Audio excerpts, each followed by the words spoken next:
Welcome to all. और मैं आपकी सोफिया मैम आपके लिए केमिस्ट्री की एक और नई वीडियो के साथ में। तो जैसे कि हमने यहाँ पर बीएससी का जो सिलेबस है, बीएससी के जो भी इम्पॉर्टेंट टॉपिक्स हैं वो हमने यहाँ पर स्टार्ट किया है। सो पहले मैं यहाँ पर फोकस वही करूँगी जो आपको यूनिवर्सिटी के अंदर सबसे ज़्यादा क्वेश्चंस पूछे जाते हैं, उन्हीं क्वेश्चंस के ऊपर हम यहाँ पर फोकस कर रहे हैं। ठीक है, तो मैं वही टॉपिक्स पहले लेने की कोशिश कर रही हूँ जो आपको सबसे ज़्यादा पूछे जाते हैं। चलिए, तो हमने लास्ट वाली रिएक्शन में ऑर्गेनिक का एक टॉपिक लिया था जिसके अंदर हमने न्यूक्लियोफिलिक रिएक्शंस के बारे में पढ़ा था। आज मैं आप लोगों को यहाँ पर कॉम्प्लेक्सेस के बारे में पढ़ाने वाली हूँ। कोऑर्डिनेशन कंपाउंड या जो कॉम्प्लेक्सेस होते हैं, ठीक है, उसके बारे में मैं आपको यहाँ पर पढ़ाऊँगी। ठीक, चलिए, सो हम यहाँ पर पढ़ने वाले हैं आज कॉम्प्लेक्सेस के बारे में। अगर हम कॉम्प्लेक्सेस की बात करते हैं,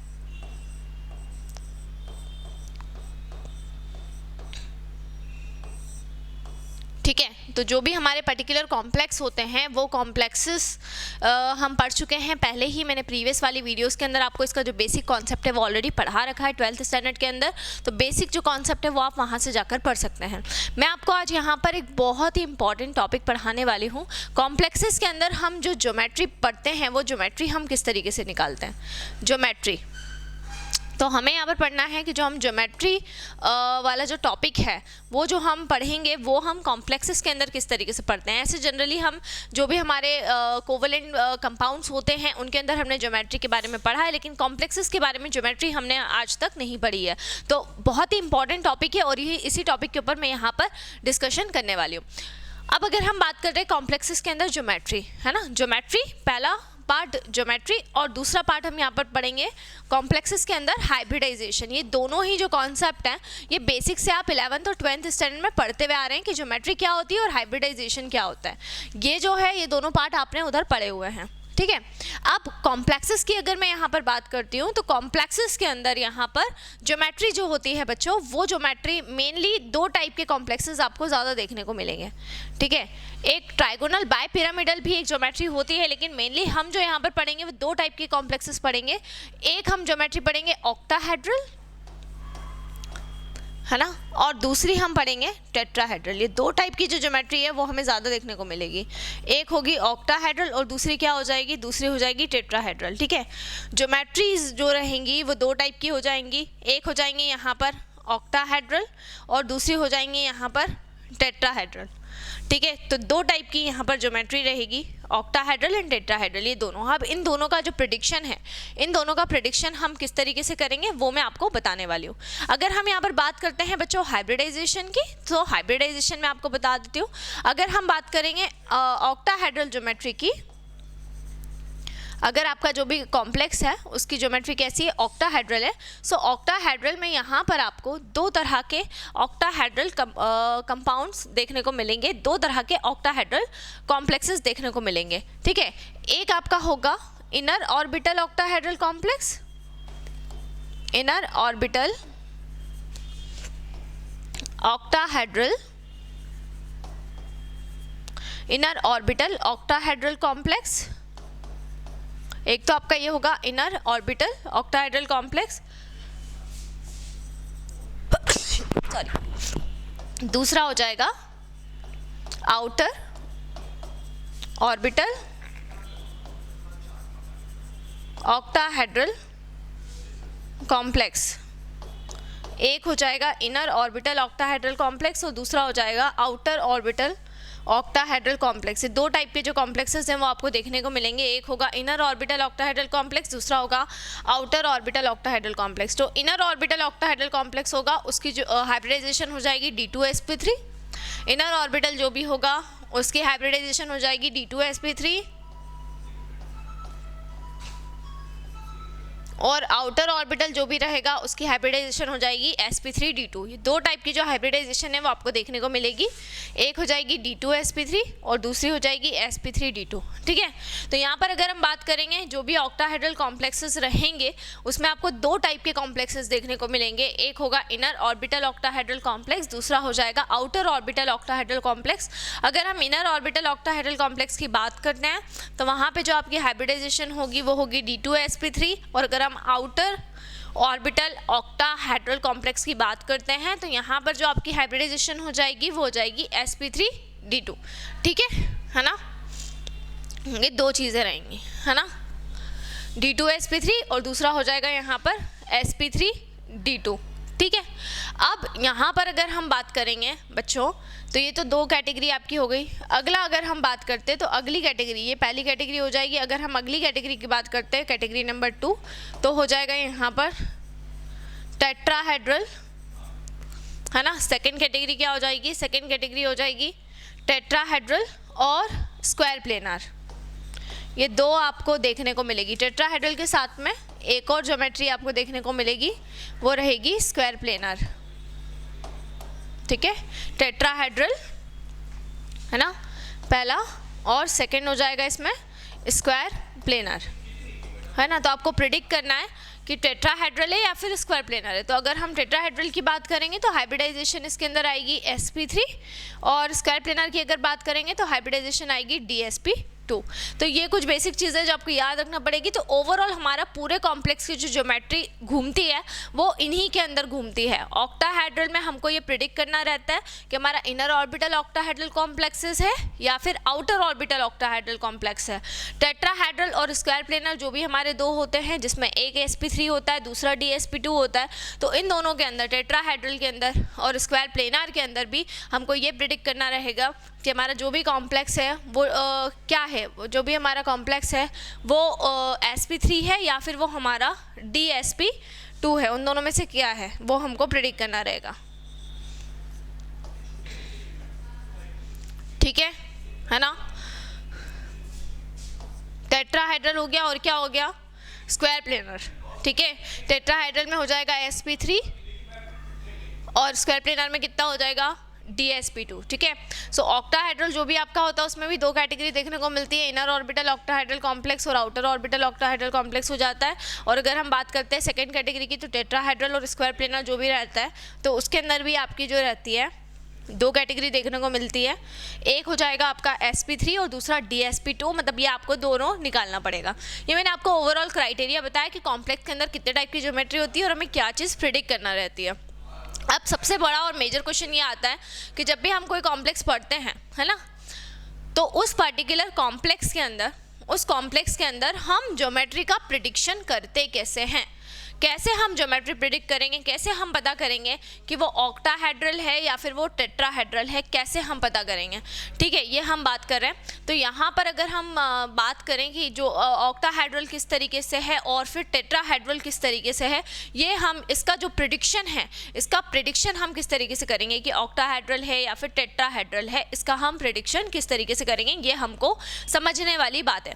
ठीक है, तो अभी हम यहाँ पर बात कर लेते हैं कि मैं आपको सबसे पहले लेके चल रही हूँ ऑक्टाहेड्रल वाली कैटेगरी के अंदर कि हम कोई भी कॉम्प्लेक्स ऑक्टाहेड्रल है इसके बारे में हम कैसे पता करेंगे। कोई भी कॉम्प्लेक्स ऑक्टाहेड्रल है ये हमको कैसे पता चलेगा, सबसे मेन और मेजर क्वेश्चन यही होता है। ठीक है ना, ऑक्टाहेड्रल है ये हमको कैसे पता चलेगा, या हमको ये चीज़ देखनी है। ठीक है, तो ऑक्टाहेड्रल की अगर हम बात कर रहे हैं, ठीक है, कि कोई भी कॉम्प्लेक्स अगर ऑक्टाहेड्रल है, ठीक है, तो यहाँ पर फिर उसकी जो भी ज्योमेट्री है, ठीक है, वो हम कैसे प्रिडिक्ट करेंगे, तो वो हम यहाँ पर देख लेते हैं। देख लो,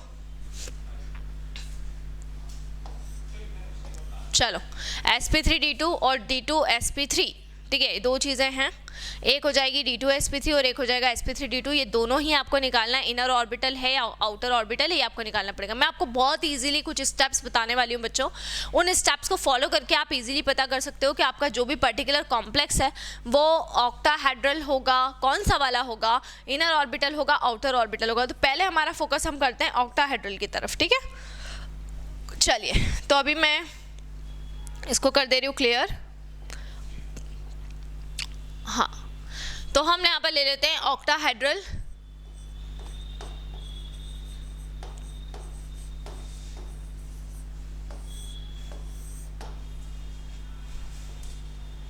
ठीक है, ऑक्टाहेड्रल के अंदर अगर हम बात करें तो दो कैटेगरी हो जाएगी,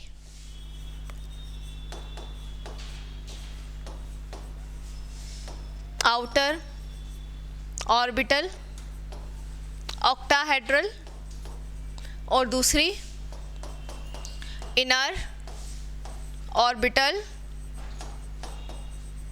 ऑक्टाहेड्रल। ये दो कैटेगरी है जो आपको यहाँ पर गैस करना पड़ेगी। या तो आप निकालें आउटर ऑर्बिटल ऑक्टाहेड्रल या फिर आप पता करें इनर ऑर्बिटल ऑक्टाहेड्रल कॉम्प्लेक्स। इन दोनों में से आप प्रिडिक्शन आपको करना है। अभी अगर हम ऑक्टाहेड्रल की बात करते हैं बच्चों, तो जो भी हमारा ऑक्टाहेड्रल कॉम्प्लेक्स होगा उसको हम किस तरीके से प्रिडिक्ट करेंगे यहाँ पर, वो हमें समझना है। देखो सबसे पहले तो कोई भी कॉम्प्लेक्स अगर आपको आता है, मैं आपको जस्ट एक एग्जांपल देके बता रही हूँ, ठीक है। जैसे आपको कोई भी कॉम्प्लेक्स अगर आया है ना, फॉर एग्जांपल, तो कोई भी कॉम्प्लेक्स अगर आया तो मैंने आपको बता रखा है कि मतलब इस जगह पे कंफर्म रहेगा कि ये वाली जो पोजीशन रहेगी वो किसकी पोजीशन रहती है, ये वाली जो पोजीशन रहती है वो मेटल की पोजीशन रहती है, और मेटल के जस्ट पास में होते हैं लिगेंड्स। लिगेंड्स एक भी हो सकते हैं, दो भी हो सकते हैं। अब आपको कोई भी अगर कॉम्प्लेक्स अगर आता है और यहाँ पर इस पर्टिकुलर जगह पे जितना भी नंबर रहेगा वो लिगेंड का क्या हो जाएगा, वो लिगेंड का हो जाएगा कोऑर्डिनेशन नंबर, है ना। वो क्या हो जाएगा, वो कोऑर्डिनेशन नंबर हो जाएगा, ठीक है। तो पहला हो जाएगा, फर्स्ट हो जाएगा मेटल, दूसरा हो जाता है यहाँ पे लिगेंड, और तीसरा हो जाएगा कोऑर्डिनेशन नंबर, ठीक है। आ रही बात समझ में? चलिए तो अभी हम देख लेते हैं। यहाँ पर मेटल हो गया, लिगेंड हो गया, और थर्ड चीज़ क्या हो जाएगी, कोऑर्डिनेशन नंबर हो जाएगी। सबसे पहले जैसे ही आप कोऑर्डिनेशन नंबर देखते हैं तो कोऑर्डिनेशन नंबर जैसे ही यहाँ पे हो जाएगा 6, है ना। जैसे ही आप कोऑर्डिनेशन नंबर देखते हैं और अगर कोऑर्डिनेशन नंबर कितना आ जाता है, कोऑर्डिनेशन नंबर आ जाता है 6, तो अगर कोऑर्डिनेशन नंबर 6 आया तो आपका कॉम्प्लेक्स क्या हो सकता है, आपका कॉम्प्लेक्स क्या कहलाएगा। अगर कोऑर्डिनेशन नंबर 6 आता है तो आपका कॉम्प्लेक्स, एक चीज़ कंफर्म है कि यहाँ पर आपका कॉम्प्लेक्स ऑक्टाहेड्रल होगा, है ना। आपका कॉम्प्लेक्स ऑक्टाहेड्रल कब होगा, जब आपका कोऑर्डिनेशन नंबर 6 है। तो बोले मैम हमको तो मेहनत ही नहीं करना पड़ी, हमको तो सीधे सीधे पता चल गया कि हमने जैसे ही कोऑर्डिनेशन नंबर देखा तुमको एक चीज़ कंफर्म हो गई कि कोऑर्डिनेशन नंबर यहाँ पर अगर 6 आ गया है मतलब हमारा कॉम्प्लेक्स क्या है, मतलब हमारा कॉम्प्लेक्स जो है वो ऑक्टाहेड्रल कॉम्प्लेक्स है। हाँ तो बिल्कुल सही बात है। आपने जैसे ही कोऑर्डिनेशन नंबर देखना है, जैसे ही आप कोऑर्डिनेशन नंबर देखेंगे तो आपको एक चीज़ कंफर्म पता चल जाएगी कि आपका जो भी पर्टिकुलर कॉम्प्लेक्स है वो क्या है, आपका ऑक्टाहेड्रल कॉम्प्लेक्स है। ये चीज़ आपको कंफर्म पता चल जाएगी। तो हमारा जो कोऑर्डिनेशन नंबर अगर 6 आता है तो कोऑर्डिनेशन नंबर 6 आने पर हमको एक चीज़ पता चल जाएगी कि हमारा जो भी कॉम्प्लेक्स है वो ऑक्टाहेड्रल है। बोले अब मेहनत कहाँ पे करना है, तो बच्चों मेहनत कहाँ पे करना है, आपको ये पता करना है कि आपका जो भी पर्टिकुलर कॉम्प्लेक्स है वो आउटर ऑर्बिटल ऑक्टाहेड्रल कॉम्प्लेक्स है, ठीक है, और या फिर आपका जो भी कॉम्प्लेक्स है वो इनर ऑर्बिटल ऑक्टाहेड्रल कॉम्प्लेक्स है, ठीक है। उस पर आपको मेहनत करना है कि आपका कॉम्प्लेक्स का टाइप क्या है, आउटर ऑर्बिटल ऑक्टाहेड्रल कॉम्प्लेक्स है या फिर इनर ऑर्बिटल ऑक्टाहेड्रल कॉम्प्लेक्स है। ये आप इस चीज़ के ऊपर आपको मेहनत करनी है और इसी के बारे में आपको एट द एंड निकालना है कि आपका जो कॉम्प्लेक्स है वो आउटर ऑर्बिटल है या फिर आपका इनर ऑर्बिटल कॉम्प्लेक्स है, ठीक है। चलिए तो हम देख लेते हैं यहाँ पे। तो कोऑर्डिनेशन नंबर यहाँ पर 6 आया, ऑक्टाहेड्रल आ गया। अब आपको यहाँ पे दो कैटेगरी आ जाएंगी, या तो आपको ये देखना रहेगा कि आपका जो कॉम्प्लेक्स है वो आउटर ऑर्बिटल ऑक्टाहेड्रल कॉम्प्लेक्स है, या फिर आपको ये देखना है कि आपका जो पर्टिकुलर कॉम्प्लेक्स है वो इनर ऑर्बिटल ऑक्टाहेड्रल कॉम्प्लेक्स है। मतलब दोनों में से वो क्या है ये आपको पता करना रहेगा, ठीक है। अब जैसे ही आप ये पता करते हो कि वो आउटर ऑर्बिटल है या फिर वो इनर ऑर्बिटल है, ठीक है, तो वहाँ तक ही हमको पहुँचना है। आपने कोऑर्डिनेशन नंबर देख लिया, आपने ये प्रेडिक्ट कर लिया कि ऑक्टाहेड्रल है, मतलब हमको या तो आउटर पता करना है या इनर पता करना है। अब वो हम कैसे पता करेंगे, तो पहली चीज़ हमने क्या देखी बच्चों, हमने देखा कोऑर्डिनेशन नंबर, ये हमारी पहली स्टेप रहेगी, फर्स्ट स्टेप। बात करूँ अगर मैं सेकेंड स्टेप की, तो सेकेंड स्टेप में हम देखते हैं type of ligand, type of ligand. बोले मैम अभी लिगेंड का टाइप मतलब क्या बात कर रहे हो आप, तो टाइप ऑफ लिगेंड का मतलब ये होता है बेटा, लिगेंड जो होते हैं वो आपके दो टाइप के होते हैं, है ना। लिगेंड आपके दो टाइप के होते हैं, एक होते हैं स्ट्रॉन्ग फील्ड लिगेंड और एक होते हैं वीक फील्ड लिगेंड। बोले मैम ये तो हम पहली बार सुन रहे हैं, कोई बात नहीं, पहली बार सुन रहे हो तो अभी पहली बार, बहुत सारी चीज़ें ज़िंदगी में पहली बार ही होती है तो याद कर लो। तो ये हो जाएगा स्ट्रॉन्ग फील्ड एक टाइप, और एक टाइप हो जाएगा वीक फील्ड, ठीक है। एक हो जाएगा स्ट्रॉन्ग फील्ड और एक हो जाएगा वीक फील्ड, है ना। सो स्ट्रॉन्ग फील्ड लिगेंड जो भी रहेगा, स्ट्रॉन्ग फील्ड लिगेंड जो भी रहेगा, जो भी स्ट्रॉन्ग फील्ड लिगेंड होता है, ठीक है, और एक वीक फील्ड लिगेंड है। तो स्ट्रॉन्ग फील्ड लिगेंड और वीक फील्ड लिगेंड में डिफरेंशिएट कैसे करोगे, सबसे पहली चीज़ तो ये तो मैं आपको अभी एक सीरीज़ पढ़ाऊंगी नेक्स्ट वीडियो के अंदर जिसको हम कह रहे हैं स्पेक्ट्रोकेमिकल सीरीज़। उसको आपको लर्न करना पड़ेगा, उससे आपको पता चलेगा कि कौन से ऐसे लिगेंड है जो स्ट्रॉन्ग फील्ड लिगेंड है और कौन से ऐसे लिगेंड है जो वीक फील्ड लिगेंड है। सो सिंपल सा कॉन्सेप्ट है, आपको ये लर्न करना पड़ेगा कि आपके जो भी पर्टिकुलर लिगेंड्स है उसमें से कौन से लिगेंड स्ट्रॉन्ग फील्ड लिगेंड है और कौन से ऐसे लिगेंड्स हैं जो कैसे हैं वीक फील्ड लिगेंड है, ये आपको पता लगाना पड़ेगा। ठीक है, चलिए ठीक है। तो स्ट्रॉन्ग फील्ड देखना है और क्या देखना है, स्ट्रॉन्ग फील्ड देखना है और फिर क्या देखना है, वीक फील्ड देखना है। सो कौन से स्ट्रॉन्ग फील्ड लिगेंड है और कौन से कैसे लिगेंड है, वीक फील्ड लिगेंड है। ठीक है ना। अब ये आपने पता कर लिया कि कौन से स्ट्रॉन्ग फील्ड होंगे और कौन से वीक फील्ड होंगे। ठीक है ना, कौन से स्ट्रॉन्ग फील्ड होंगे और कौन से क्या होंगे, वीक फील्ड होंगे, या आपने मान लो पता कर लिया। अब पता करने के बाद क्या, तो आपको ये पता चलेगा कि किसमें इलेक्ट्रॉन की पेयरिंग होगी और नहीं होगी। अगर लिगेंड स्ट्रॉन्ग फील्ड है तो मेटल के अंदर इलेक्ट्रॉन की पेयरिंग होगी। अब वो पेयरिंग कैसे होगी वो मैं आपको नेक्स्ट में बताऊंगी, है ना। और अगर वीक फील्ड है तो पेयरिंग नहीं होगी। ठीक है, ये पता चल गया। पहले आपने पता कर लिया कि आपका कोऑर्डिनेशन नंबर 6 था, मतलब ऑक्टाहेड्रल है। ऑक्टाहेड्रल में दोनों टाइप में से एक टाइप आपको निकालना है। टाइप ऑफ लिगेंड आपको देखना है कि स्ट्रॉन्ग फील्ड है कि वीक फील्ड है। तीसरी स्टेप, थर्ड स्टेप पे आप जाओगे तो थर्ड स्टेप में आपको क्या देखना है, तीसरी स्टेप पे आपको देखना है कि बेटा जो मेटल एटम है उसका आपको लिख देना है इलेक्ट्रॉनिक कन्फिग्रेशन EC। जो भी उसका इलेक्ट्रॉनिक कन्फिग्रेशन है वो आपको लिख देना है, जितना भी है। जैसे फॉर एग्जांपल के लिए आयरन है तो आयरन का कन्फिग्रेशन हम लिख देंगे 3d6 4s2। फॉर एग्जांपल के लिए अगर हम देख लें कि मान लो कि जिंक है तो हम लिख देंगे 3d10 4s2। तो जो भी पर्टिकुलर आपका कॉम्प्लेक्स होगा उसके अंदर मेटल एटम का जो भी इलेक्ट्रॉनिक कन्फिग्रेशन रहेगा वो उस इलेक्ट्रॉनिक कन्फिग्रेशन को हम यहाँ पर डिनोट कर देंगे। ठीक है ना। चलिए, तो हमने इलेक्ट्रॉनिक कन्फिग्रेशन लिख दिया। उसके बाद मेटल की क्या निकाल लेना है, मेटल की ऑक्सीडेशन स्टेट निकाल लेना है। मेटल की क्या निकालेंगे, मेटल की हम ऑक्सीडेशन स्टेट निकालेंगे। जितनी भी मेटल की क्या होगी, जितनी भी मेटल की ऑक्सीडेशन स्टेट होगी उतने इलेक्ट्रॉन आपको उसमें से क्या कर देना, उतने इलेक्ट्रॉन आपको उसमें से रिमूव कर देना है।